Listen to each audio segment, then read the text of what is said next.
brought to you by Palvi Agrico. आता शेतीसाठी जे काही लागणार ते घरपोच मिळणार, तेही मोबाईलच्या एका क्लिकवर. नमस्कार, मी अनुजा मुंबई तकवर आपल्या सगळ्यांचं स्वागत करते.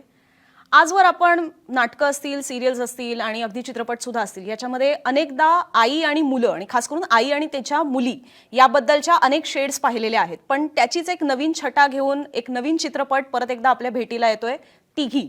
आणि त्याच तिघीची संपूर्ण टीम आज मुंबई तकवर आलेली आहे आणि हा आपला एक महिला दिनानिमित्त सुद्धा आपण हा इंटरव्ह्यू म्हणू शकतो. पण खास करून याच्यामध्ये तिघी या चित्रपटासंदर्भातला आपला हा संवाद असणार आहे. आणि त्यानिमित्तानं ज्येष्ठ अभिनेत्री भारती आचरेकर मॅडम असतील, सोनाली कुलकर्णी, नेहा पेंडसे आणि सगळ्यात इंटरेस्टिंग पार्ट म्हणजे की जी ऑलमोस्ट माझ्या वयाची आहे पण या चित्रपटाची दिग्दर्शिका जिजीविषा काळे सुद्धा आपल्यासोबत मुंबई तकवर आज जोडली गेलेली आहे. तुमच्या सगळ्यांचेच स्वागत मुंबई तकवर. आणि आत्ताच मी शुभेच्छा सुद्धा देते आणि प्रेक्षकांना सुद्धा आवाहन करते की एक नवीन मराठी चित्रपट आलेला आहे, त्यामुळे तो नक्कीच चित्रपटगृहात जाऊन पहा.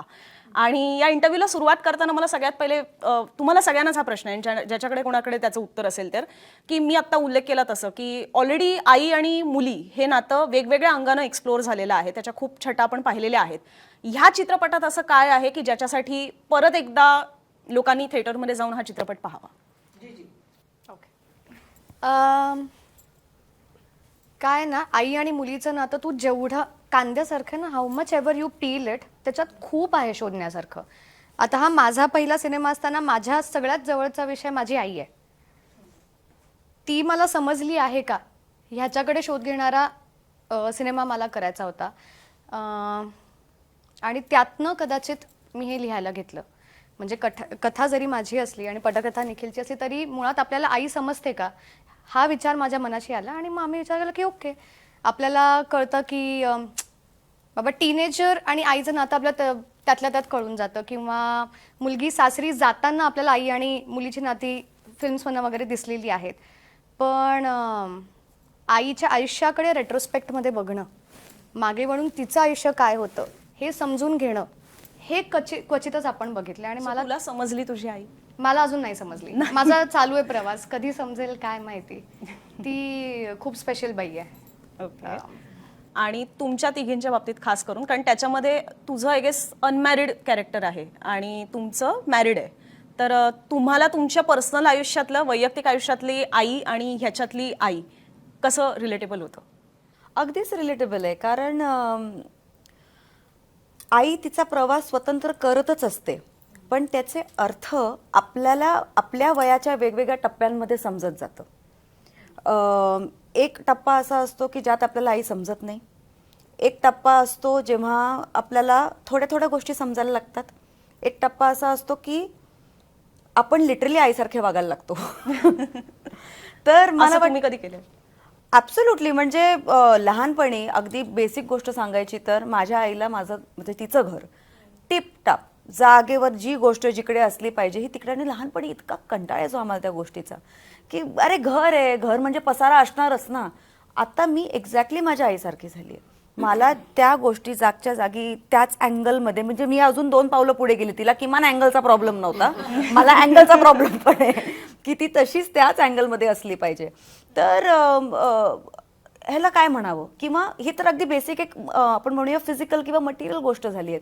पण तिचा दृष्टिकोन तो जो आपल्याला कळायला लागतो एका पॉईंटला, आणि एका पॉईंट नंतर ऑफकोर्स आपले त्याच्यावरती आपल्या अनुभवातनं झालेले लेयर्स असतातच त्याच्यामध्ये. पण बॉटम लाईन जेव्हा आपल्याला ती समजायला लागते तेव्हा आपल्याला कळतं की ती जर्नी किती सिमिलर आहे. म्हणजे तसंच सेम या फिल्ममध्ये पण आहे की आईने घेतलेले काही डिसिजन्स असतात जे आम्हाला खूप उशिरा कळतात, आणि जेव्हा कळतात तेव्हा आम्हाला रिअलाईज होतं की ते का घेतले गेले. आणि मग त्याच्यानंतर आईला त्या लेन्सने पाहणं, आणि मग यू रिअलाइज की बापरे, आपण हिला खूप हलक्यात घेत होतो, ही खूप भारी आहे, मेरी माँ बहुत स्पेशल आहे, जे ती आता म्हणाली की ती खूप स्पेशल आहे, हे कळायला आपल्याला खूप वर्ष द्यावी लागतात आईला. आणि म्हणूनच ती ग्रेट असते ना. सोनाली, तुमचं ह्याच्यामध्ये असं फार खूप कसला तरी राग आहे मनामध्ये, असं खूप दिसून आलं मला त्या टीजर और ट्रेलर मधनं सुद्धा. सो त्या भूमिकेविषयी किंवा त्या रोलविषयी मला थोडं समजून घ्यायचंय, कारण की सोनाली कुलकर्णी म्हटल्यानंतर मधल्या काही वर्षांमध्ये खूप बबली किंवा असं एकदम चुलबुली कॅरेक्टर म्हणून आम्ही जास्त तुझ्या फिल्म्स पाहिलेल्या आहेत आणि अगदी त्याचं लेटेस्ट उदाहरण झिम्मा सुद्धा आहे. त्याच्यातही काही प्रसंगांमध्ये तू थोडी आई आणि चिडचिडी मुलं. दाखवली आहेस आणि त्यात पण आई तुझं आणि आई आणि मुलीचं लेकीमधलं नातं आहे. रिलेशन होतं त्याच्यात पण. हा, सो त्याच्यापेक्षा हे कसं वेगळं आहे? खूप वेगळं आहे, कारण कधी कधी काय होतं ना, आपण ज्या माणसाबरोबर सतत राहतो, सकाळ दुपार संध्याकाळ जिच्याबरोबर उठतो आणि झोपतो, तिचा सगळ्यात जास्त राग येतो आपल्याला. त्या सवयी आवडत नसतात. हा, गृहीत धरतो. गृहीतही धरतो आणि कुठेतरी त्या सवयी आवडत नसतात, मग कटकटही वाटत असते. आणि जे कॅरेक्टर आहे माझं सारिकाचं, तिचं ऍक्च्युली तिचा राग आईवर पण आहे, बहिणीवर पण आहे, परिस्थितीवर आहे, स्वतःवरही आहे. काहीच आपल्या मनासारखं नाही होत आहे, काही मनासारखं करता येत नाहीये, बरीच वेगळी स्वप्न आहेत, जबाबदाऱ्या पण वेगळ्या आहेत. आणि ती आता घराची she is the man of the house, she is the man of the house. त्यामुळे आता तिला तेही करावं लागतंय आणि ही जबाबदारी खरं तर मोठ्या बहिणीने घेणं अपेक्षित आहे, पण ती आपल्याला घ्यावी लागते, ऑप्शनही नाहीये. अशा सगळ्या गोष्टींचा राग ती घेऊन चालली आहे पोटात. ऑल्सो त्या सगळ्यामुळे ना तिला प्रेमही त्या रागातूनच व्यक्त करता येते. काही अशी माणसं असतात ज्या त्यांच्या रागातून प्रेम व्यक्त करतात, त्यांच्या हक्कातून प्रेम व्यक्त करतात. त्या स्वभावाची सारिका आहे आणि मला कुठेतरी खूप सिमिलॅरिटीज जाणवल्या, कारण मी पण माझं प्रेम असं खूप ऑफकोर्स रोमॅन्टिक पद्धतीने आणि व्यक्त करतेच, पण मला असं माझा हक्क किंवा ही माझी जागा, हा माझा माणूस हे दाखवत असताना ती बाउंड्रीज सेट करताना कुठेतरी तो एक थोडासा चिडचिडा रागीट स्वभाव येतोच.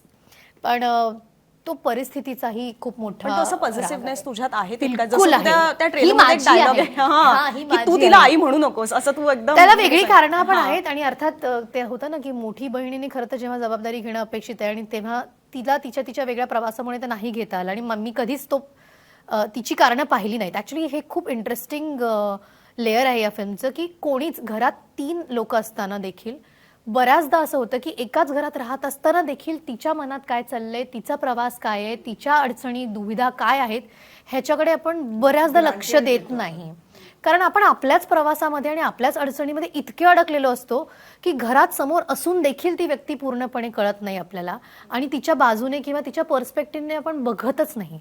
सो त्याच्यामुळे ना वर्षानुवर्ष काहीतरी साचलं जातं बघ, म्हणजे बॉटल अप होत राहतं. आणि ते साचणं एकत्र आल्यानंतर एका परिस्थितीमुळे जेव्हा हळूहळू विरघळत जातं आणि शेअर व्हायला लागतं, तेव्हा ती व्यक्ती का अशी वागली, का अशी आहे, नॉट जस्ट आई पण बहीण सुद्धा, सिबलिंग्सला पण आपण तितकंच गृहीत धरत असतो की ही काय समजून घेईल, ती काय आपलीच आहे, ती कुठे जाते. हे कुठेतरी आपल्या नात्यांना गृहीत धरणं जे येतं ना, ते खूप इंटरपर्सनल या फिल्मच्या माध्यमातून दिसेल. जे तू म्हणत होतीस की काय वेगळेपण आहे या फिल्ममध्ये, तर तेच आहे की बरोबर असतानाही, माहिती असतानाही, कितीही ही व्यक्ती आपल्याला माहिती नाही आहे याचा उलगडा होत जाणे या फिल्ममध्ये खूप ह्युमन लेवलवर एक्सप्लोअर केलं आहे. आता मी मुख्य आईकडे येते. आणि ना मला म्हणजे तुम्हाला त्या टीझरमध्ये आईच्या भूमिकेत पाहिल्यानंतर मला पटकन तुम्ही 7च्या घरात मधल्या आई पहिले आठवलात, की ज्याच्यामध्ये ती आई पण अशी सांगत असते की पिहू, आय गेस तुमच्या मुलीचं नाव आहे त्याच्यामध्ये, आणि पिहू मला आई म्हणणं कधीतरी आई, आणि मग ती एकदम टिपिकल भाषेमध्ये आई असं हाक मारते आणि मग तुम्ही असं म्हणता की नको नको ते सीमाच बरं आहे.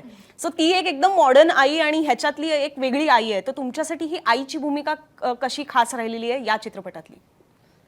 ही पण मॉडर्न नाही आहे, म्हणजे म्हणजे टिपिकल आई नाही आहे. सिंगल मदर आहे, दोन्ही मुलींना एकटीने वाढवलेले आहे. त्यामुळे जे काय संस्कार द्यायचे आहेत, जे काय व्हॅल्यूज द्यायचे आहेत त्या तिने दिलेले आहेत. परिस्थितीमुळे तिला काही निर्णय घ्यावे लागतात आणि ते निर्णय ह्यांना माहीत नसतात, त्यामुळे ते खूप कॉम्प्लेक्स निर्माण होतात एकमेकांच्या नात्यामध्ये. ही अशी का वागते, जसंही म्हणाले की काय वागते ते आपल्याला कळत नाही, पण जेव्हा कळतं तेव्हा कळतं का अरे बापरे, आपल्याला नाही सांगितलं, हा वेगळा मुद्दा आहे ॲब्सोल्युटली. पण मला ही फिल्म करताना ना, मी स्वतः पण सिंगल मदर आहे, पण मला कुठेही असं ही फिल्म करताना त्या आईकडे बघावं आणि त्यातनं काहीतरी इन्स्पिरेशन घ्यावं असं नाही वाटलं. नाही, अजिबातच नाही. कारण का फारच वेगळा इश्यू येतो. म्हणजे त्यात मला मी खूपच धडाडीची बाई आहे ती मी बाहेर, पण अशी हिला जपत करायचं होतं सगळं. तिला काही गोष्टी सांगायच्या नव्हत्या मुलींना, त्यांना त्रास द्यायचा नव्हता, म्हणून ती ते स्वतःवर खूप घेते आणि मग कुढत जाऊन ती नंतर अल्टिमेटली एक्सप्लोर होते. पण ते सांगणं तिला गरजेचं वाटतं. खूप प्रॅक्टिकल आहे.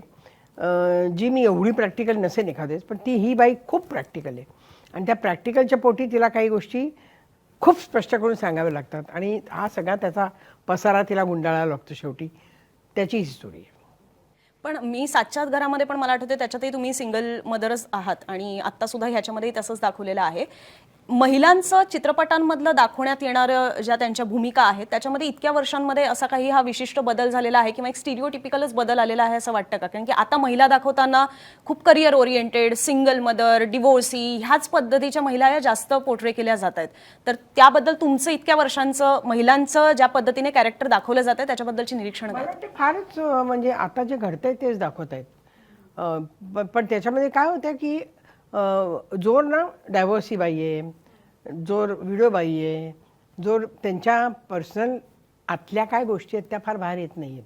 त्याचा तो इश्यू करतात ते की ही डिवोर्सी आहे, म्हणजे आता हिला अशी स्टोरी आपण करूया आणि हिला अशी बाई दाखवूया, which is not right thing. त्याच्या मागची पण तिची जी स्टोरी आहे ती फार कमी पिक्चरमध्ये दाखवली जाते. इतक्या कोरला जाऊन त्यातनं काढलेलं मला नाही आठवते कुठले असे पिक्चर असतील. म्हणून आमचा पिक्चर फार वेगळा आहे की अतिशय आतली इमोशन्स त्यांनी बाहेर काढलेली आहेत तिने, जिजीने, आणि प्राजक्तने लिहिलं, सुंदर आहे.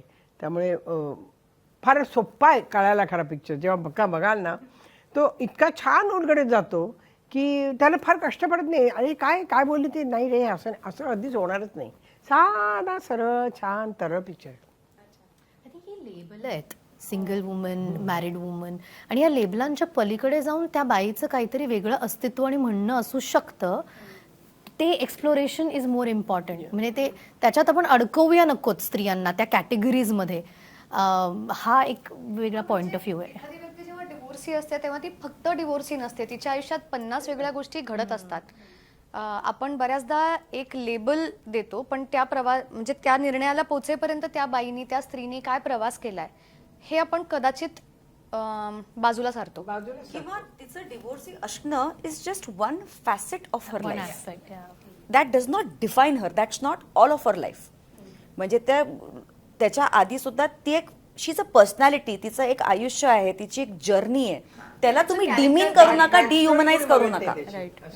पण असं नाही वाटत की आत्तापर्यंतच्या अनेक खास करून सिरियल्समध्ये ज्या पद्धतीने महिलांना दाखवण्यात आलेला आहे, म्हणजे हा महिला दिनानिमित्त सुद्धा आपण इंटरव्ह्यू करतो म्हणून मी हा उल्लेख घेते की त्याच्यामध्ये अगदी जी घरंदाज बाई आहे, जी स्वयंपाक, चूल, मूल हे सगळं सांभाळणारी आहे, ती एक आदर्श दाखवण्यात आलेली आहे. आणि जेव्हा की जर कोणी आउट ऑफ द बॉक्स जाऊन एखादा डिसिजन घेत असेल किंवा एकदम करिअर ओरिएंटेड विमेन असेल तर तिला थोडं एका वेगळ्या नजरेने पाहिलं जातं. हे वर्षानुवर्ष अनेक चित्रपट किंवा सिरियल्समधनं दाखवण्यात आलेलं आहे. तर ते सुद्धा कुठेतरी समाजामध्ये जास्त रुतलं गेलं असं वाटतं आणि त्यातनंही बाहेर पडण्याची गरज होती. पण आता या नाही का पडले गरजेतनं बाहेर? आपण नाही पडले अजून. नाही, आणि या गरजेतनं आपण हा सिनेमा नाही लिहिलेला. ऑडियन्सेस पण फार वेगळे आहेत ग. सिरियल तू म्हणते, तू पर्टिक्युलर सिरियल बोललीस, सिरियलचा ऑडियन्स फार वेगळा आहे. त्यांना खूप असं थोडा बघायचंय, जेवायचंय आणि झोपायला जायचंय. त्यांना विचार करायला त्यांना वेळ नाही आहे. त्यांना काहीतरी एंटरटेनमेंट हवी आहे.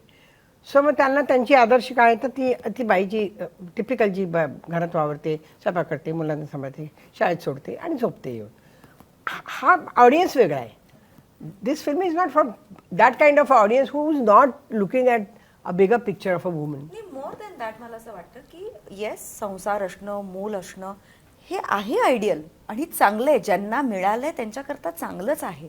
पण ज्यांची जर्नी वेगळी झालेली आहे, त्यांचं आयुष्य युसलेस किंवा त्यांच्या जगण्याला काही अर्थच नाही आहे किंवा ते ऑफ ट्रॅक गेलेले आहेत असं नसतं. मला असं वाटतं की हे आयुष्य जगणं ही डिफिकल्ट आहे. एक आयडियलिस्टिक आयुष्य म्हणजे एक बाई जी आहे ती आई पण आहे, ती घर पण सांभाळते, सासू सासरे पण सांभाळते. हे आयुष्य काही सोपं नाही आहे.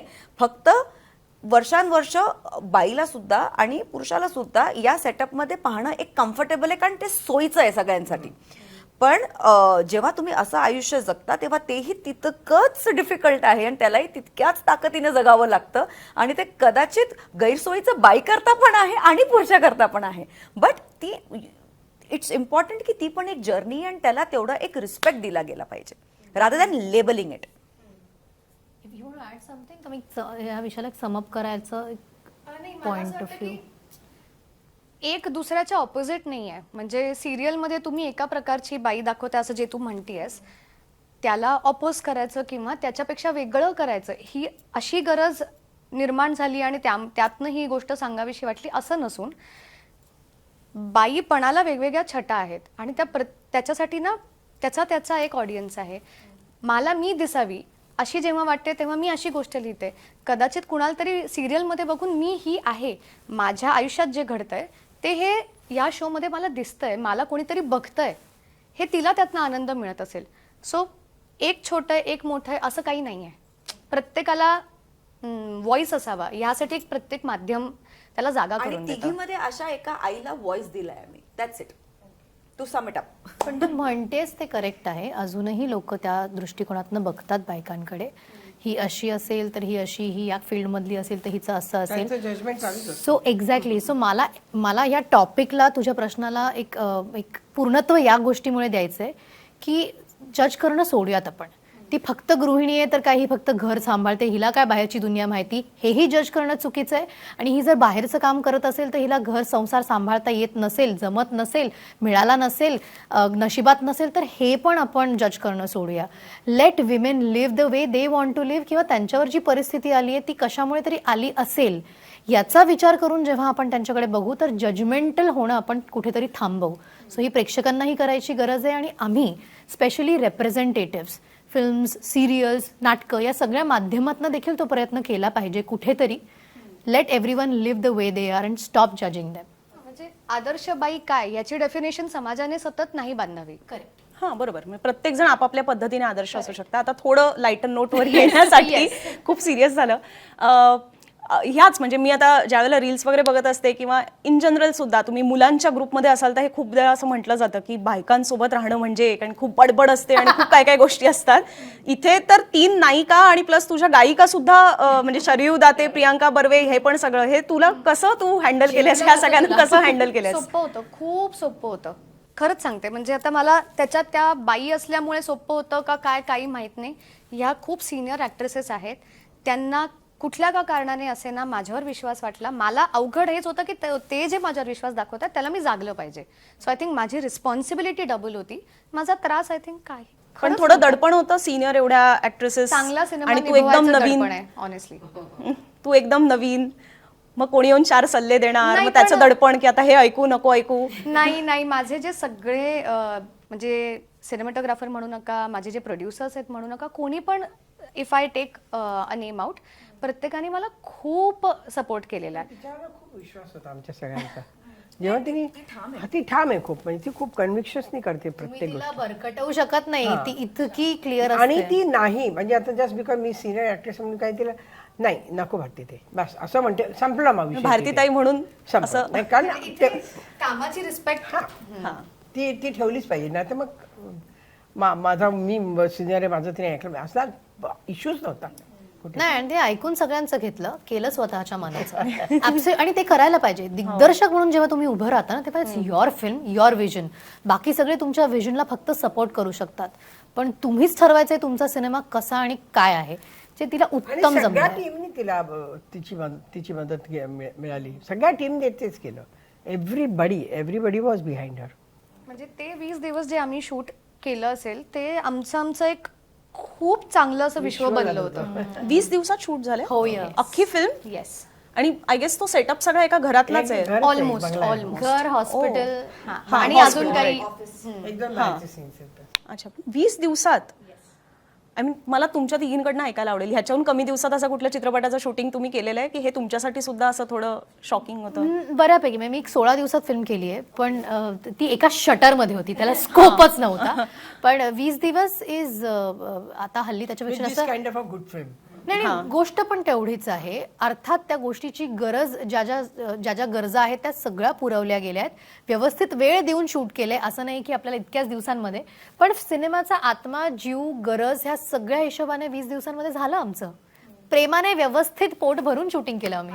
खेळमिळेत खाऊन पिऊन पण ती खेळीमेळी कशी, म्हणजे तो फिल्मचा टीजर और ट्रेलर पाहिल्यानंतर ती एवढी डार्क शेड्समध्ये आहे, त्याच्यामध्ये खूप असे काही गोष्टींमध्ये अक्षरशः उदास किंवा खूप विचार करावा असं वाटतो, आणि त्याच्यात मध्ये खेळीमेळीचं काय सीन होते त्याच्यात खेळीमेळीचे? तर हे कसं होणार हो, बॅलन्स? नाही, आणि अख्ख्या फिल्म मध्ये लाईट मोमेंट्स पण खूप आहेत. Light moments. खूप आहेत लाईट मोमेंट्स, कारण ती तिची स्टोरी टेलिंगची स्टाईलच आहे की एखाद्या काहीतरी हेवी मोमेंटमध्ये ती काहीतरी एक लाईटनेस किंवा त्याच्यामध्ये ह्युमर शोधण्याचं तिची टेंडन्सीच आहे, ती अगं, पर्सनल टेंडन्सीच आहे. जनरल आयुष्यात पण तसंच असतं. आपण काय दुःख आलं म्हणून दिवसभर रडत नाही बसत.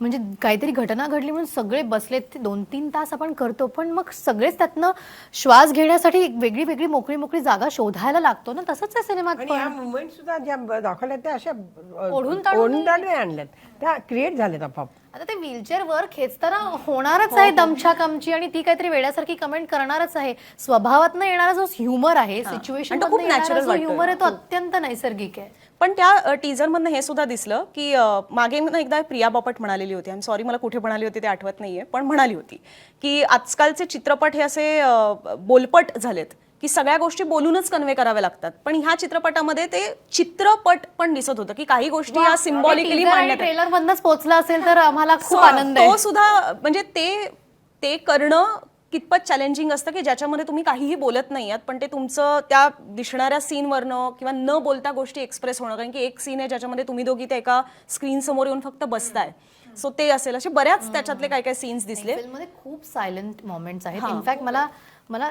एक सांगायला आवडेल, कारण मी जेव्हा लोकेशन ठरलं तेव्हा लोकेशन बघायला गेले होते घराचं, आणि ते घर बघूनच मला हे एक कॅरेक्टर आहे आणि हे आजारी घर आहे आणि हे सगळं फील जे आहे ना ते त्यातनंच आलं. म्हणजे आता ही एक बाई येणार आहे जी आजारी पडेल या घरात, हे सगळं नंतर आहे, पण लोकेशन्स बघून, कलर्स बघून, आता जीजी विल एलॅबरेट मोर ऑन दिस की कसा चित्रपट फक्त डायलॉग्स मधनं नाही तर इतर अंगांनी कसा भरला जातो. तू काही म्हणत होतीस? ओके. काय ना, ह्या सिनेमाला त्याला पूरक पडेल एवढा संवाद नक्कीच आहे, पण त्याचबरोबर तो संवाद दाखवताना माझं व्हिज्युअल काय असलं पाहिजे ही जाण आपल्याला ठेवणं फार गरजेचं आहे. म्हणजे आता या ठिकाणी मी 4 गोष्टी बोलून दाखवू शकते, पण मी हे फक्त एका व्हिज्युअल, एका शॉटमधनं दाखवू शकते. ह्यासाठी तुमचे कोलॅबरेटर्स पण एक तर स्ट्रॉंग असणं गरजेचं आहे. माझे जे संवाद लेखक आहेत प्राजक्त देशमुख, त्याला उत्तम कळतं की ह्या ठिकाणी बाबा मी फक्त एक शब्द बोलले आणि समोरच्या व्यक्तीला कळणार आहे.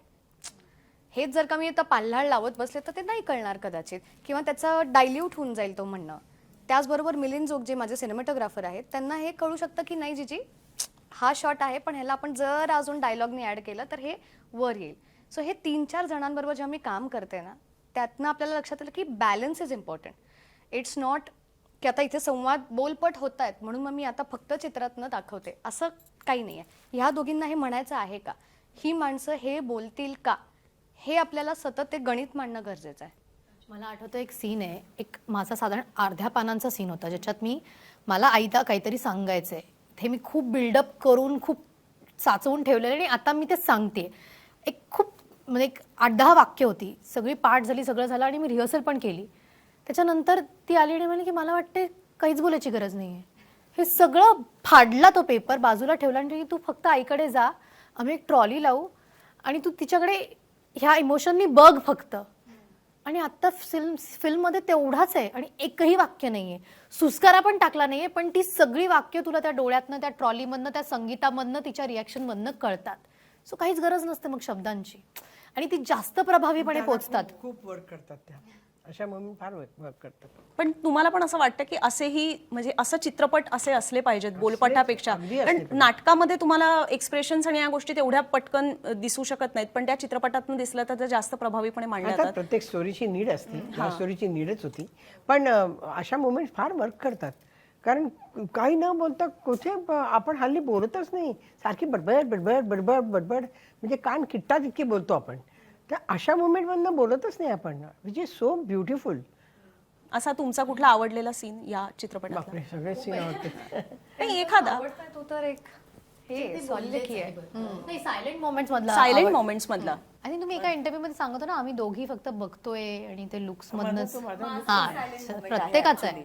Towards the end of the film जेव्हा या कॅरेक्टरचं एक खूप मोठ्या प्रॉब्लेमचं एक रेझोल्युशन तिला मिळतं, एक सोल्युशन मिळतं तिला, आणि त्या गाडीमधला शॉट येतो आणि ज्याच्यामध्ये सगळं दाखवायचं आहे तिला. तिचा तो प्रॉब्लेम सॉल्व्ह झालाय, तिला ग्रॅटिट्यूड आहे, तिला लाज आहे त्या गोष्टीची, तिला मोकळं झाल्यासारखं वाटतंय, हे सगळे भावना एक साथ त्या एका शॉटमध्ये आहे आणि एक वाक्य नाहीये मला ते एक्सप्रेस करायला. का इव्हन माझं जे हॉस्पिटलचा सीन आहे हॉस्पिसचा त्याच्यात सुद्धा सुरुवात करताना मला खूप त्रास झाला आहे. ह्यांना सांगायचं आहे जे मला ती मुवमेंट सुद्धा मी जवळजवळ 4-5 सेकंद ती मुवमेंट आधी घेतली आहे आणि मग then I started that okay ऐका आता असं आहे ते आणि अशा पण मधल्या पण खूप मुवमेंट मिळाल्या खूपच मिळाल्या. ती पूर्ण फिल्मचीच मांडणी तशी आहे की नाहीये जिथे गरज तिथे आणि आपल्याकडे किती मोठं शस्त्र ना क्लोजअप कॅमेरा आहे जो तुमच्या चेहऱ्यावर असा ठेवला की तुम्हाला काहीच बोलायचं तुमचे डोळे बोलतात ना कधी वापर करणार आपण त्याचा. सो अशी लोक पाहिजे अशी विजनवाले मेकर्स पाहिजे की ज्यांना माहिती आहे त्यांच्या हातातले शस्त्र कसे वापरायचे. पण निर्माती म्हणून तुला याच्यामध्ये काही विशेष एफर्ट्स घ्यावे लागले एक अभिनेत्यासोबतच निर्माते म्हणून निर्मिती मूल्यांसंदर्भात तुझं नेमकं काय म्हणणं आहे आजकालच्या चित्रपटांच्या दृष्टीने? नाही, मी अगदी ऑनेस्टली हे एक्सेप्ट करते की मी या इंडस्ट्रीमध्ये अभिनेत्री म्हणून आली आहे, प्रोड्युसर म्हणून नाही. प्रोड्युसर मला बनावं लागलं कारण ती काळाची गरज होती. कारण मला जसे चित्रपट हवे होते किंवा ज्या स्टोरी टेलिंगचा भाग मला व्हायचा होता तसे चित्रपट माझ्या वाटेला येत नव्हते. म्हणून I became a producer out of a need, out of a necessity. आणि मला प्रोड्युसर बनवण्याकरता जे लोक कारणीभूत आहेत किंवा जे माझे स्ट्रॉंग पिलर्स आहेत, आजही त्याचा मेजर वेटलिफ्टिंग तेच करतायत. म्हणजे निखिल असो, सुहृद असो आणि सांडू स्वप्नील असो किंवा माझा नवरा असो, तर हेवी लिफ्टिंग आजही तेच करतायत. I just have let's say my only contribution is की मला जीजी मला भेटली, मला एक तिची एक स्टोरी आहे ती मला आवडली आणि मी फक्त निखिलला सांगितलं की निखिल मला वाटतं आपण एक असं चित्रपट केला पाहिजे. याच्या पलीकडे मला जेन्युइनली कोणत्याही गोष्टीचं क्रेडिट घ्यायचं नाही आहे. येस, मी पण शिकतीये प्रोड्युसिंग आणि मी या फिल्मच्या निमित्ताने शिकली आहे खूप, पण contribution would be a wrong word. I think म्हणजे मला या सिनेमाचं भाग व्हावं वाटतंय आणि बियॉन्ड ॲक्ट्रेस प्रोड्युसर म्हणून पण मला शिकू वाटतंय याबद्दल किंवा त्याच्यासाठी ज्या इतर 4 गोष्टी कराव्या बियॉन्ड बिईंग अन ॲक्ट्रेस हे कुठेतरी तिच्या मनात सुरू झालं असल्यामुळे ती म्हणते कॉन्ट्रीब्युशन नाही आहे. पण दॅट ऑल्सो आणखी सगळ्यात पहिले मी तिच्याकडेच घेऊन गेले होते ही गोष्ट जेव्हा मी निखिलशी डिस्कस केली आणि त्यानंतर हो म्हणणं. पण मग कुठे कमी पडतं? कारण मला आठवतं एका इंटरव्ह्यूमध्ये ताई पण म्हणालेल्या होत्या की मराठीमध्ये हवं तसं अपेक्षित असलेले रोल्स मिळाले नाहीत किंवा अप्रोच झाले नाहीत तेवढे लोक. तसंच तुम्हालाही वाटतंय की तशा फिल्म्स बनल्या नाहीत. कमी कुठे पडतं? मला विचारलं तुमच्याकडे येत नाही. ओके. नाही, माझा इश्यूच वेगळा. मी पण कंटिन्युअस पहिल्यापासून हिंदीमध्ये केलं त्यामुळे मराठी लोक येतच नाहीत. पण असं का? असं सेम गिरीजा ओक पण म्हणाल्या कारण की मी हिंदीमध्ये गेल्यानंतर मराठी प्रोड्युसर्स वगैरे असाच विचार करायला लागले की सगळेच हिंदीमध्ये आहोत ना. म्हणजे मी तसंच सुद्धा होतं पण. मध्ये अनेक वर्ष मी हिंदीमध्येच होते म्हणून मराठीवाल्यांना वाटतं की मला इंटरेस्टच नाहीये. But that's not the truth ना. तर how do you break that barrier? विचारा आम्ही उत्तर देऊ ना. पण आता हे असं ओपनली बोलल्यानंतर कोणी बोलतं होईल ना, पण आता हा पिक्चर सुद्धा मला देईल ना काहीतरी नक्कीच. ऑफकोर्स. पण ह्या पिक्चर बद्दल पण कारण तुम्ही हे पण म्हटलेलं आहे की ही तुमची पहिली प्रमुख नायिकामध्ये असलेली भूमिका आहे मराठीतली, तर त्याच्यामध्ये काही वेगळेपण होतं किंवा वेगळेपण करावं लागलं? कारण की एकदा अनेक वर्ष एक काम केल्यानंतर ते आपल्याला गोष्टी फार रुटीन वाटतात किंवा अगदी सहज होतील असं वाटतं. नाही, पण जसं मी म्हटलं की मी बहुतेक सगळ्या कॉमेडीज केल्या खूपच म्हणजे लोकांनी मला त्याच्यातच पण मला घ्यावंच लागलं प्रत्येक वेळेला. काम नाकारू शकत नाही मी, तर मग कॉमेडी करत आलं ते कॉमेडीच. नाटकात मी खूप वेगवेगळ्या भूमिका केल्या त्या, पण नाटक सोडून मला 25 वर्ष झाली. आता त्याच्यानंतर नाटक नाही केलेलं मी. पण जसं काल बोलताना झालं होतं की जे कॉमेडी करतात त्यांना हसवणं फार अवघड असतं प्रेक्षकांना. रडवणं फार सोपं असतं. हे नुसतं रडवणं नाही आहे, ते आतून इथून आलं पाहिजे. पण एक कुठेतरी भूक असतेच ना की बाबा मला काहीतरी वेगळं करायला मिळालं पाहिजे. त्यामुळे ती मला इथे ताट भरून आली आणि मी ती बका खाल्ली. आणि प्लस तुम्ही आता सिरियल पण करताय. हो, सिरियल पण करते. तो पण वेगळा रोल आहे, छान आहे. पण कुठला रोल असणार आहे? आजीचा रोल टीजर इथे येऊ दे. आजीचा रोल आहे. जिंकून घेई सारं म्हणून कलर्सवर येणार आहे. आजीचा रोल आहे, पण खूप छान रोल आहे. ती आश्रित मुलीला घरी घेऊन येते आणि तिला वाढवते असा तो हे सगळी फुल फॅमिली असताना कॅरेक्टरच आहे. आणि फुल फिल्ममध्ये सगळी फॅमिली आहे तिची, but she chooses her as her shadow. ती भारतीताई सध्या लोकांसाठी एक आदर्श असायला पाहिजे की आपण म्हणतो ना की स्त्रियांचं आयुष्य 30 नंतर संपतं, लग्नानंतर संपतं, मुलानंतर संपतं, 50 नंतर संपतं. आता काय माझं महत्वाकांक्षा संपल्या, आता तर लोकांसाठी जगायचंय. अठ्ठ्याहत्तरव्या वर्षी मराठी चित्रपटसृष्टीत प्रमुख नायिकेच्या भूमिकेत पदार्पण करणे, मराठी मालिका विश्वात प्रमुख भूमिकेत पदार्पण करणे हेही होऊ शकतं. सो तुमचं आयुष्य कधीच कुठेच थांबत नाही, संपत नाही. टप्पे असतात, संधी वेगवेगळ्या टप्प्यांवर येते. प्रत्येक वेळेला तुम्हाला त्या संधीचं सोनं करायचं की नाही हे तुमच्या हातात असतं. सो डोंट गिव्ह अप की आता काय माझं सगळं झालं. हे कधीच पण हे नाही थॉट तुम्हाला स्वीकारावं. येतात असे कधी? येऊन जातात ना. बिकॉज हे थॉट सगळ्यात जास्त 30-40 येतात. येऊन एक्झॅक्टली येऊन जातात. म्हणून तर मी म्हणते मला विचारतात ना किती बायका अशा, मी का आता काय हो संपलो आता, मला जरा थोबाडीत मारायची वाटते. पण मला ना काही महिला मंडळात बोलवतात त्या आणि म्हणतात की बरं मी सिंगल मध्ये आहे, सगळ्यांना माहिती आहे. आता महिला मंडळ बोलवतात, म्हणतात काय तुम्हाला वेळ मिळतो, तुम्हाला काय मुलांचा नाही करायला. आम्ही म्हटलं सॉरी, मी मुलांचं केलं, सासरचं केलं, स्वयंपाक केला, कामं केली. It's a time management. तुम्ही करेक्ट टाईम मॅनेजमेंट केली की काय. बरं घरच्यांचा जर तुम्हाला सपोर्ट असेल तर व्हॉट एल्स यू वॉन्ट. तुम्हाला भांडून नाही ना निघायचंय, भांडू नका, पण काहीतरी स्वतःचं काहीतरी करायला लागा. तेच त्यांना 1% त्यातल्या 100% बायका मला वाटतं आळशी असतील आणि कारण पुढे करतात की आम्हाला वेळ नाही मिळत. 100%. मला एक खास करून तुला प्रश्न आहे की अप्सरा ह्यातनं बाहेर पडायला तुला किती वेळ लागला किंवा तुला स्वतःला त्यातनं बाहेर पडायचं होतं का? कारण मी हा सेम प्रश्न अशोक सराफांना सुद्धा विचारलेला होता की तुम्हाला ते बनवा-बनवीमधनं बरेच लोक त्याच्यातनं बाहेरच पडत नाहीत असं वाटतंय. पांडू हवालदार, हो. बापरे, आमचा हमीदाबाई चालू होतं तेव्हा, काय लोक वेडी व्हायची, कपडे फाडायचे त्याचे. पण ती क्रेज एक आहेच, म्हणजे त्याच्याबद्दल तर भारी वाटतच असेल. पण त्याच्या पलीकडे सुद्धा अशा अनेक गोष्टी असतील ना की ज्या तू केल्यात आणि त्याही तेवढ्या रेकॉग्नाइज व्हायला हव्या आणि त्या अप्सरेच्या इमेजमधनं बाहेर पडायचंय अशी भूक तुझ्यात ती आहे. ऍब्सोल्युटली. सी दोन्ही बाजू बरोबर आहेत. एकतर मी प्रचंड ग्रेटफुल आहे की मला आयुष्यात अशी भूमिका मिळाली, असा चित्रपट मिळाला, अशी गाणी मिळाली. तोवर असं वाटायचं की आपल्याही वाटेला असं काहीतरी यायला पाहिजे जी आपली प्रतिमा बनून जाईल. कारण मला तेव्हा काय गरज होती, सोनाली कुलकर्णी आणि ही सोनाली कुलकर्णी कोण, मला स्वतःचं अस्तित्व या इंडस्ट्रीत बनवायचंय, असं काहीतरी मला मिळालं पाहिजे. ते मिळालं. ते नटरंगच्या निमित्ताने मिळालं, अप्सराच्या निमित्ताने मिळालं. आणि मला माहिती आहे आयुष्यभर मरेपर्यंत अप्सरा ही काही टॅगलाईन माझ्या आयुष्यातनं जाणारी नाहीये, ज्याच्याबद्दल मला खूप खूप ग्रॅटिट्यूड आहे. ते असणंही खूप गरजेचं आहे. पण कलाकार म्हणून पण तुम्हाला सतत असं वाटतं ना की आपण काहीतरी वेगळं करायला पाहिजे, आपल्यालाही करायचं आणि लोकांनी पण आपल्याकडनं त्या अपेक्षा ठेवायला पाहिजे. लोकांनाही फक्त अप्सरा आली नाही तर हे कुठेतरी समीकरण आणखी बदलू शकतं. मला ती भूमिका, ती आयडेंटिटी पुसायची नाहीये, पण त्याच्या बाजूला आणखी 2-3 रेषा मारायच्यात माझ्या आयुष्यातल्या, त्या पुढे जातील ती न पुसता. त्याचे प्रयत्न मी वारंवार टप्प्यांवर केलेले आहेत. पण फिल्म मेकर्स त्याच नजरेने पाहतात अजून सुद्धा? I don't think so. कारण की मी मधल्या काळात भरपूर असे इतर चित्रपट केले. हिरकणीसारखा चित्रपट असेल, रिसेंटली आलेला झिम्मा असेल किंवा आत्ता ही येणारी फिल्म असेल. सो टप्प्याटप्प्याने मी ते प्रयत्न करतच गेले.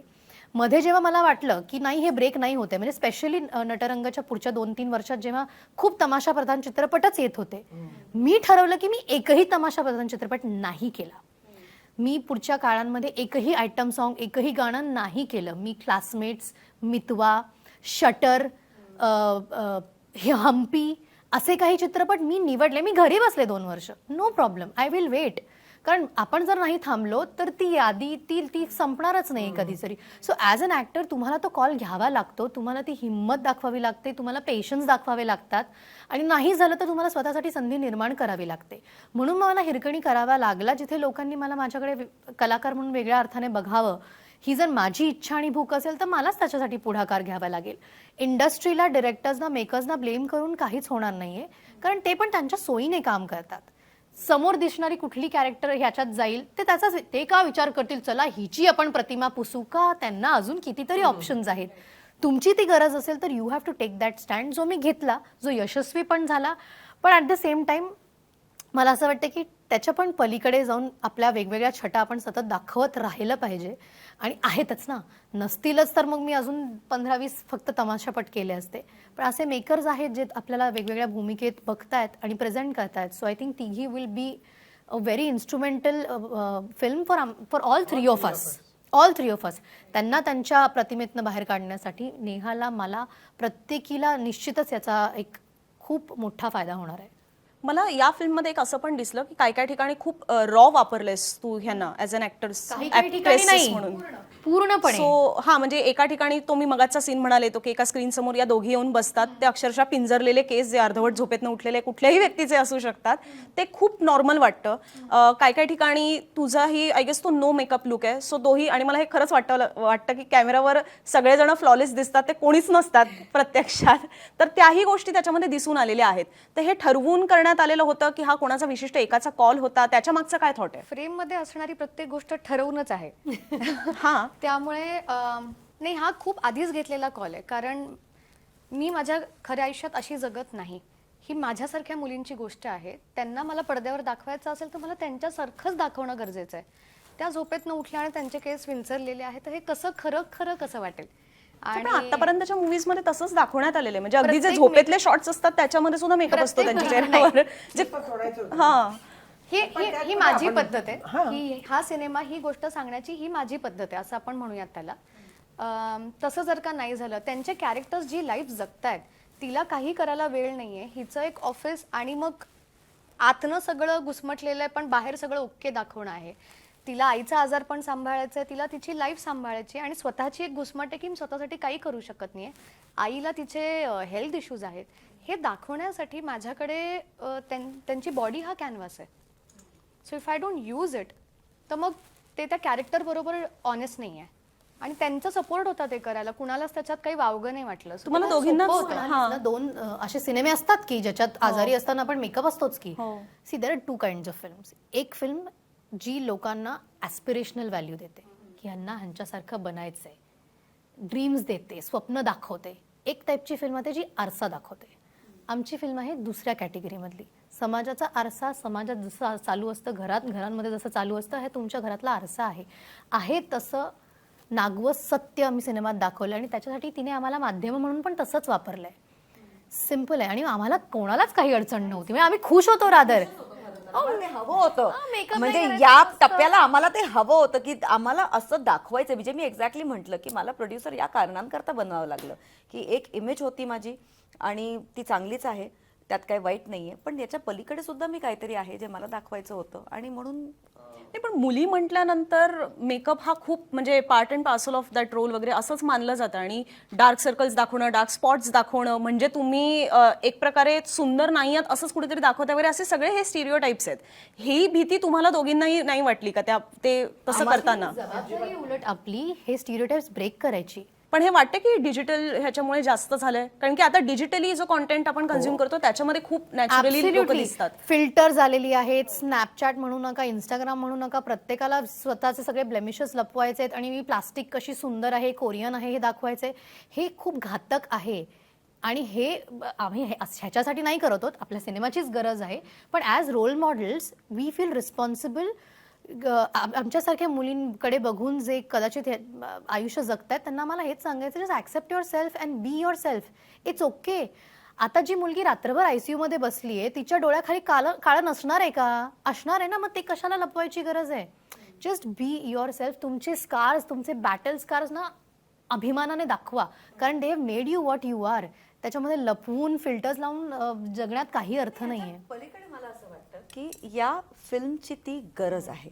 Rather than saying we are role models, म्हणजे इट्स नॉट अबाउट सी. मला वाटतं प्रत्येक जागेची, आता इथे आम्ही इंटरव्ह्यूला आलोय तर आम्ही मेकअप वगैरे सगळं करून आलोय ना, इथे नाही ना, आम्ही तोंड घासून आलोय नुसतं. सो प्रत्येक जागेची आपली एक गरज असते. त्या फिल्मची ती एक गरज होती. आम्हाला एका पद्धतीने दिसणं, दाखवणं, त्याला ट्रू राहणं गरजेचं आहे. तसंच तुम्ही जे जे काय करताय, you just have to be true to that particular place, that particular moment, that's it. बाकी म्हणजे रोल मॉडेल वगैरे इट्स डिफरंट. म्हणजे ठीक आहे, it's a mindset, nothing wrong with it, nothing bad with it. Social मीडियावर हे जे आपण म्हणतो ना, त्याच्याबद्दलचं उत्तर आहे. तेच मी तेच सांगतेय. पण माय पॉइंट इज प्रत्येक या it's a mindset, it's a mindset. Makeup नाही, टचअप नाही, कपडे पण आहे तसेच वापरलेले आहेत, काही त्याच्यामध्ये गरज आहे त्याला पूर्ण करा. ओके, सो मी आता काही डायलॉग्स जे ऑब्व्हियसली तुमच्या ट्रेलरमध्ये आहेत आणि मला पहिला तुम्हाला घ्यायचा आहे, कारण की तुम्ही आत्ता म्हणालात की सिंगल मदर तिची आव्हानं असतात आणि त्याच्यात काही वावगं वाटण्यासारखं नाहीये. ते तिच्या आयुष्यात आलंय आणि त्याच्यासोबत ती जाऊ शकते. तरी मूवीमधला हा डायलॉग आहे की मुलीच्या आयुष्यात बापाचं खूप महत्त्व असतं आणि या दोघींसाठी मला एकटीलाच समुद्र ओलांडायचा आहे. तर जेवढं आपण या गोष्टी जेवढ्या ग्लोरिफाय सुद्धा करू की सिंगल मदर असण्यामध्ये पण काही गैर नाही किंवा ते तिच्या पदरी आले तर त्याच्यामध्ये दुःख कुरवाळत बसण्यापेक्षा आहे ती आव्हानं घेऊन पुढे जायचं.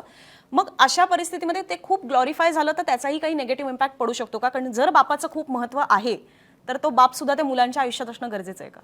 नाही, आता मी ह्याचं उत्तर नाही देऊ शकत. जी देईल त्याचं उत्तर. ठीक आहे, मला पहिले समजून घ्यायला आवडेल की तू हे सिनेमाच्या दृष्टिकोनातून विचारते का त्यांचा पर्सनल पर्स्पेक्टिव्ह विचारते? नाही, मी जे तुम्ही कॅरेक्टर उभं केलेलं आहे एक सिंगल मदरचं त्या दृष्टीने तो प्रश्न. सो त्या बाईची ती गरज होती एकटीने दोघींना उभं करायची आणि ती त्याप्रमाणे वागली. कारण सगळ्याच्या वर आई जेव्हा आई होते she can never stop being a mother. त्यामुळे तिला जे निर्णय घ्यावे लागले कदाचित त्यामुळे ती पण म्हणून एक जागा रिकामी नाहीये हे तिच्या मनात असणं असं नाही होऊ शकत. कुठेतरी हा डिसिजन घेण्यामागे तिच्यावर काहीतरी प्रेशर तिचं असणार, तिच्या आयुष्यातनं तिने काहीतरी गमवलं असणार ह्याची जाणीव तिला आहे. तो तिच्या स्वतःसाठी ती लाईन आलेली आहे. सो ती स्वतःशी जास्त बोलते तर ती खोटं नाही बोलत आहे.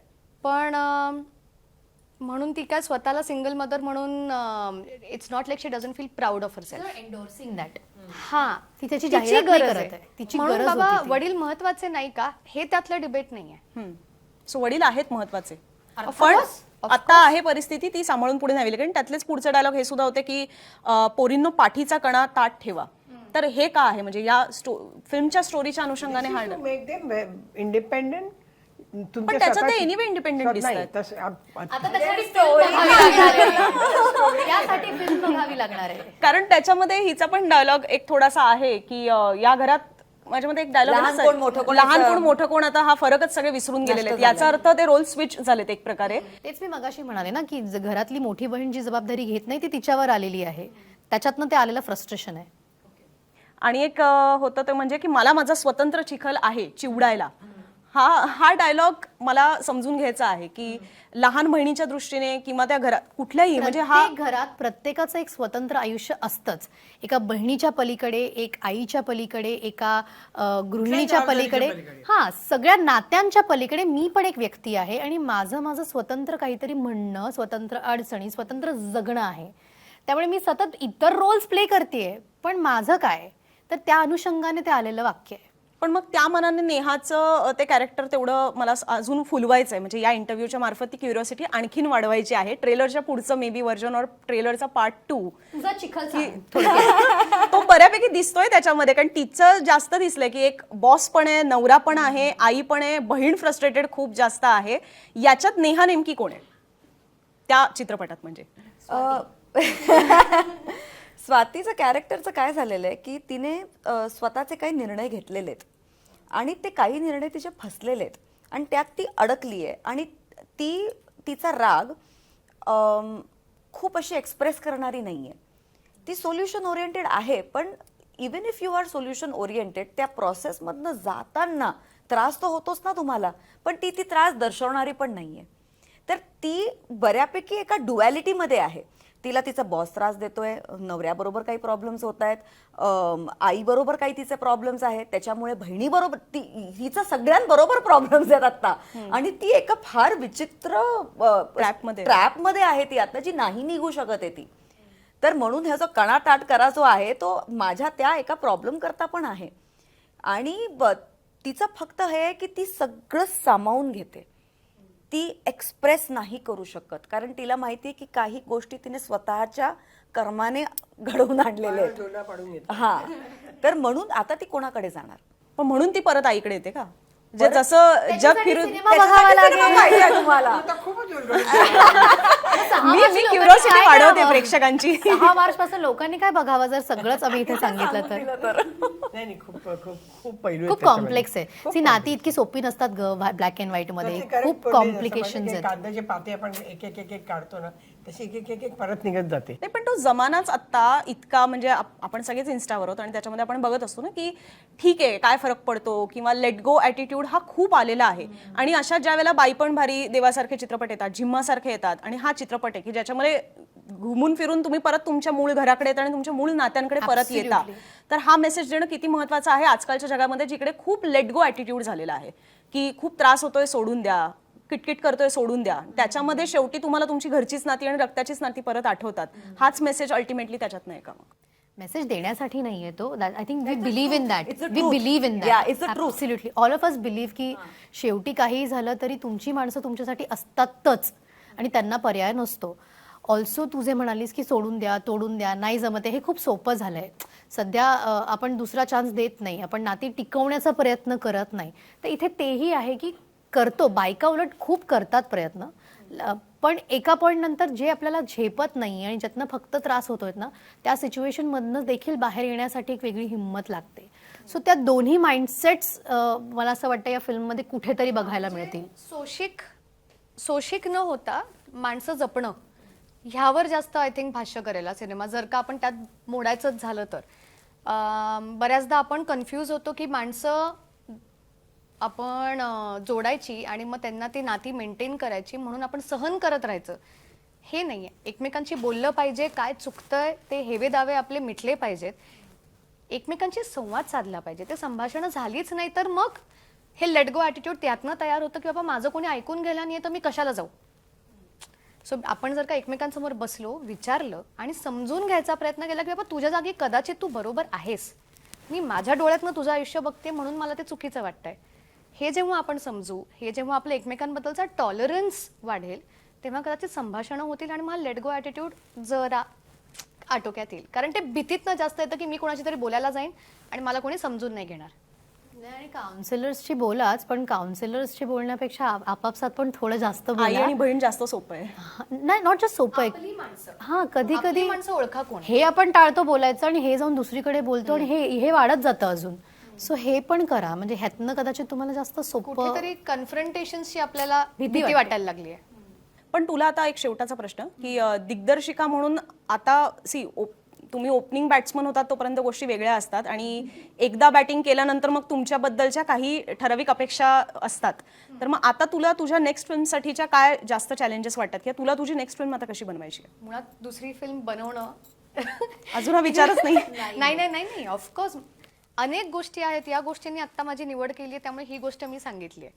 पण नाही, माझ्या माध्यमाशी ऑनेस्ट राहणे हे माझं प्रायमरी चॅलेंज आहे. मला ज्या गोष्टी सांगतायत त्या मी किती प्रेमाने किंवा तटस्थपणे सांगू शकते, ह्या सगळ्या इमेजचं बर्डन न घेता, हे माझ्यासाठी जास्त महत्त्वाचं राहणार आहे. मला सशक्त स्त्रियांचे कॅरेक्टर्स दाखवणं फार गरजेचं वाटतं, पण म्हणून का त्या चुकत नाहीत का, तर तसं नाही आहे. एक रेग्युलर बाई हे काय आहे हे मला कदाचित अजून समजून घ्यायचं आहे, म्हणून त्याकडे मी प्रवास करीन. पण मला म्हणून वेगवेगळे जॉनर एक्सप्लोअर करायला आवडणार नाहीत का, तर तसंही नाही आहे.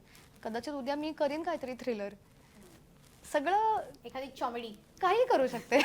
एक गोष्ट सांगायचे अनेक प्रकार आहेत, मला आवडेल समजून घ्यायला की मीच काय करते. I might surprise my self. तुमच्या तिघींसाठी एक शेवटचा प्रश्न, कारण की हा परत एकदा महिला दिनाच्या अनुषंगाने, महिला दिग्दर्शिका महिलांसंदर्भातली स्टोरी ही जास्त प्रभावीपणे मांडते की पुरुष? महिला यार, खूप ऑब्वियस. अजूनही पुरुष नाही समजू शकत आहे. It's a different sex all together, you can't blame them. तुझा अनुभव वेगळा आहे का? नाही तसं नाहीये, पण नाही, सिम्पल आहे. पुरुष फार simple आहे. पुरुष त्याला सिंपथीने बघतात, महिला एम्पथीने बघतात.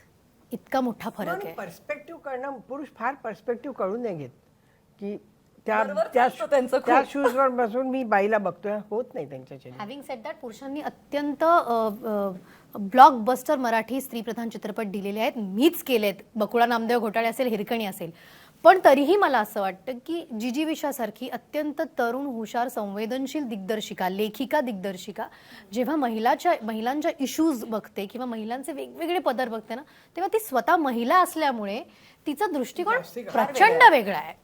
प्रभावी आहे का नाही हा वेगळा मुद्दा आहे, पण तो अत्यंत वेगळा आहे आणि अत्यंत खरा आहे. ती स्वतः त्यातनं गेल्यामुळे अर्ध्या गोष्टींमधनं आपण ती एक सहनशक्ती घेऊनच येतो की आपण हे सगळं सहलेलं आहे, सहन केलेलं आहे, आपण हे सगळं पाहिलेलं आहे, आता त्याच्या पलीकडे जाऊयात. हे मला वाटतं महिला करू शकतात अत्यंत साहजिकरित्या. हा एक खूप इम्पॉर्टंट, मी ह्याचा रील टाकणार, हा बघूया पुरुष दिग्दर्शकांपर्यंत पोहोचतो का, आणि अपेक्षा धरूया की ते आणखीन चांगल्या पद्धतीने महिलांची बाजू किंवा त्या कंगोरे जे आहेत ते आणखीन सुंदरपणे समजून घेऊ शकतील. पण परत एकदा मला प्रेक्षकांना आठवण करायची आहे, 6 मार्चला तिघी हा चित्रपट सिनेमागृहात येतोय. आणि परत एकदा एक मराठी माध्यम म्हणून सुद्धा माझं तुम्हाला कळकळीचं आवाहन आहे की सिनेमागृहामध्ये जाऊन बघा. OTTवर येण्याची वाट बघू नका. जसे आपण इतरही चित्रपट सिनेमागृहांमध्ये जाऊन पाहतो तसेच हे सुद्धा थिएटर्समध्ये जाऊन चित्रपट पहा, तिघी हा सिनेमा. आणि एक वेगळी बाजू घेऊन या तिघी अभिनेत्री ज्या आहेत त्या परत एकदा आपल्यासमोर येणार आहेत. त्यामुळे चित्रपट नक्की सिनेमागृहामध्ये बघा. आणि तुम्हाला सुद्धा मी खूप प्रयत्न केला की टीजर आणि ट्रेलरच्या पलीकडचा सुद्धा हा सिनेमा या इंटरव्ह्यूमधनं उलगडण्याचा प्रयत्न होईल. पण तुम्हाला यातली कुठली बाजू आवडली, या तिघींच्या बोलण्यामधनं, चौघींच्या बोलण्यामधनं तुम्हाला नेमकं काय आवडलं तेही आमच्यापर्यंत कॉमेंट बॉक्समधून जरूर पोहोचवा. तुम्ही चौघीही इथे आलात त्याबद्दल तुमचे मनापासून धन्यवाद आणि तुम्हाला खूप साऱ्या शुभेच्छा. चित्रपट एकदम हिट होऊ दे, यात सगळ्या शुभेच्छा. थँक्यू. थँक्यू. पाहत राहा मुंबई तक.